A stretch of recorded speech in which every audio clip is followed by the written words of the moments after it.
بسم الله الرحمن الرحيم الحمد لله وحده والصلاة والسلام على من لا نبي بعده وعلى آله وصحبه وبعد السلام عليكم ورحمة الله وبركاته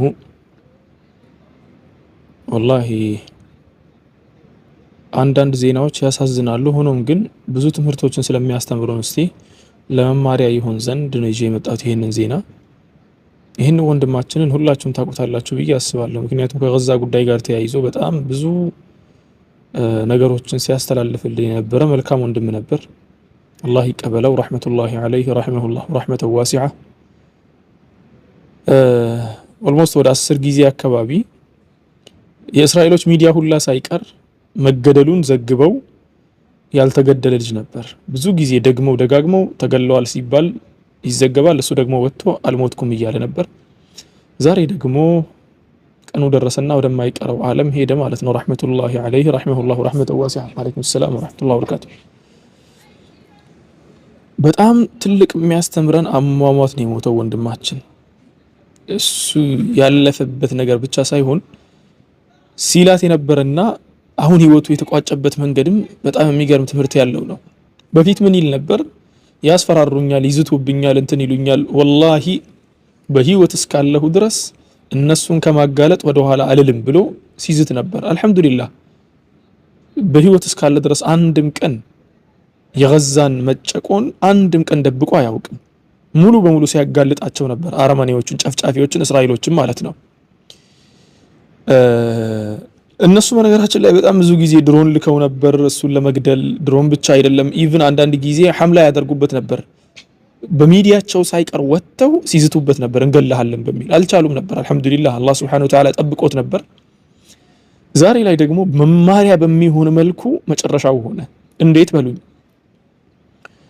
አሁን የመጣው ኢንፎርሜሽን እስካሁን ድረስ የወጣው ኢንፎርሜሽን የሚገልጸው ምንድነው ሳሊህ አልጃዕፈራዊ ጦርነቱ እንዳለቀ ፊቱን ያዞረው ወዴት ነበር ማህበረሰቡ ላይ ወደ ደረሰው ውድመት ነበር ያንን ውድመት እየቀረጸ ፖስት ያደርግ ነበርና ያንን ነገር ፖስት ያደረገ ቤቶች መሃል እየዞረ ድንገት ከቤት ወጥቶ ሰዓታት ሲቆይ እየደወሉለት እንትን ሲከታተሉት ነበርና ሲደውሉለት አይመልስም በስተመጨረሻ እሱ መፈለግ ጀምረው ሄደው ሲያገኙት 7 ቦታ በጥይት ተመቶ ተገሏል ሲጣራ እስካሁን ድረስ የደረሰን ኢንፎርሜሽን ምንድነው ሲጣራ ደግመሽ ፋሚሊ የሚባል አለ عائله دغمش ያው እዚያ ሀገር በፋሚሊ ነው የሚተዳደሩት ማለት ፋሚሊ ያላቸው የነንትና ቤተሰብ ተብሎ የሚታወቀው የገዛ ኑሮ እንደዚያ ነው የነንትና ቤተሰብ እኮ ይሄን ያክል ሰው አጣ ብለው የሚናገሩት ደግመሽ ፋሚሊ የሚባሉት ደግሞ ያስር አቡ ሸባብ የሚባል አንድ ሙጅሪም ልጅ ነበርና ጦርነቱ ማያልቅ መስሏቸው ከአይሁዶች ጋር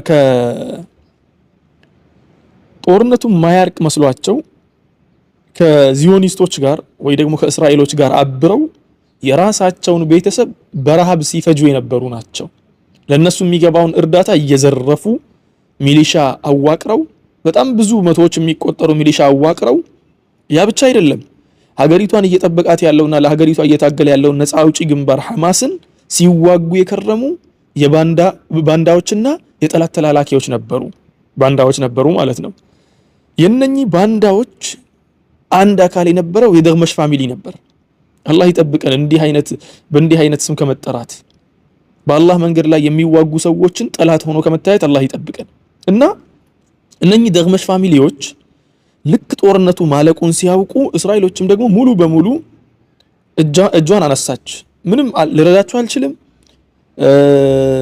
ከኛ ጋር ሆናችሁ እንድትሰሩ አንፈልግም ከዚህ በኋላ ከናንተ ጋር ዲላችንን ጨርሰናል ከዚህ በኋላ የሚመጣባችሁ ነገር ተወጡት ብላ ነበር መንገድ ላይ የጣለቻቸው ያው የባንዳ ነገር በነገራችን ላይ ሁሌም እንደዚህ ነው ሁሌም ባንዳ ይጠቀሙበታል ስራቸውን ከጨረሱ በኋላ ጥለውት ይሄዳሉ ጠላቶች ምክንያቱም ለእናት ሀገሩ ለወንድሞቹ ያልታመነ ሰው እንዴት አድርጎ ለጠላት የሚታመነው አይታመነው ለሆዱ ብቻ ነው የሚታመነውና ማለት ነው ለሆዱ የሚታመን ሰው ደግሞ ጠላት የማይፈልገው ስለዚህ አሁን እነኚህ ብቻቸውን መቅረታቸው ሲገባቸው ምን ማድረግ ጀመሩ ሰፈር ውስጥ እየዞሩ የቀሳም ተዋጊዎች ወይ ደግሞ የሐማስ ተዋጊዎችን መግደል ያ ብቻ አይደለም ጋዜጠኞችን ታርጌት ያደረጉ መግደል ከነሱ መሐከል እስካሁን ድረስ በጣም አገኙ ተብሎ የሚታሰብላቸው ነገር ሳሊህ አልጃዕፈራዊ ነው ሳሊህ አልጃዕፈራዊ ከ10 ጊዜ ግድያ አላህ Subhanahu Wa Ta'ala ነፃ አውጥቶት ያመለጠ ልጅ 10 ጊዜ ጠላቶች በጀት በምን ሊገሉት ያልቻሉት ልጅ አላህ መጨረሻውን በወንድሞቹ እጅ አደረገበት ማለት ነው።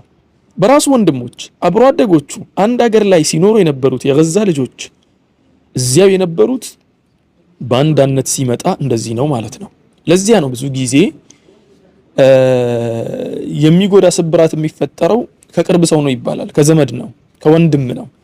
ወንድምህ የሚጎዳህና ጠላትህ የሚጎዳህ ጉዳት አበደን አንድ አይደለም። የወንድምህ አትሽረም፣ አበደን መሻር አትችልም خلاص፣ ወይ ደግሞ አትፈወስም አንዴ በወንድምህ ከተሰበርክ። ልክ እንደዚያ ነውና ወንድማችን ሷሊህ አልጃዕፈራዊ እንትን ሆነ። በነገራችን ላይ እነኚህ ሰዎች ሐድ አልሒራባ ነው የሚቆምባቸው በሸሪዓው። እነሱም አሁን ይሄን ነገር እያደረጉ ያሉት ለዚህ ነው። ምህረት የሚባል ነገር የለም። እንዲህ በጦርነት ጊዜ ተመልሶ ማህበረሰቡን የበደለ ሰው በኢስላም ህግ የምትሄድ ከሆነ ምህረት የሚባል ነገር አይገኝለትም። አበደን አበደን አበደን ምህረት የሚባል ነገር አይታሰብም ሲጀመር። ያን ነገር ስለሚያውቁ መጨረሻቸውን ስለሚያውቁ ሐማስ ደግሞ እንዲህ ነገር ላይ ተሃውን የላትም፣ ቀልድ የላትም በዚህ አይነት ጉዳይ ላይ። ያንን ስላወቁ ያው ሞት እስከሆነ ድረስ ገለን ሙት ነው ጉዳዩ። ለዚያ ነው እየጨረሱ ያሉትና ይሄ ነው። በስተመጨረሻ ደግሞ አንድ ሲያጥር አድርጌ ስለ ገዛ ጦርነት በራሴ እይታ ያለውን ነገር በቀጣዩ ቪዲዮ ላይ ላስቀምጥላችሁ። ይሄ ቪዲዮ እንዳይረዝምባችሁ። የሷሊህ አልጃዕፈራዊ ነገር ይሄን ይመስላል። አላህ ይቀበለው። አላህ ከሸሂዶች መካከል ያድርገው። ሸሂድነትን አላህ ሱብሓነሁ ወተዓላ ከተወፈቁ ባሮቹ አላህ ያድርገው። እኛንም አላህ ሱብሓነሁ ወተዓላ ሸሂድነትን ይወፍቀን የዘውትር ዱዓችን ነው። ይሄውን ያለው ነገር እሱንና ወንድሙን አነስ ሸሪፍ ረሕመቱላሂ ዐለይሂ ገዛ ላይ አሉ ከሚባሉ ትላልቅ የዚህ ጦርነት ዘጋቢዎች አንዱ ነበሩ። አነስ ሸሪፍ ከጦርነቱ መቆም ወራት በፊት 1-2-3 ወር በፊት ተገደለ፣ በቅርቡ ማለት ነው። ሷሊህ አልጃዕፈራዊ ደግሞ ጦርነቱ መቆሙን ባይኑ ከተመለከተ በኋላ አላህ ወሰደው። ረሒመሁሙላሁ ጀሚዓን ወአንዘለሁም መናዚለ ሹሃዳ። ይሄውን ያለው። ሰላሙ ዐለይኩም ወረሕመቱላሂ ወበረካቱ።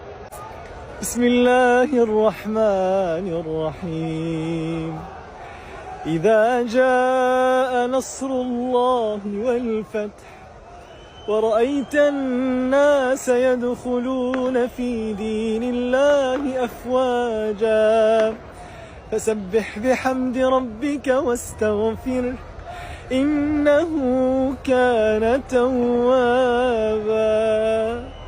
الحمد لله رب العالمين.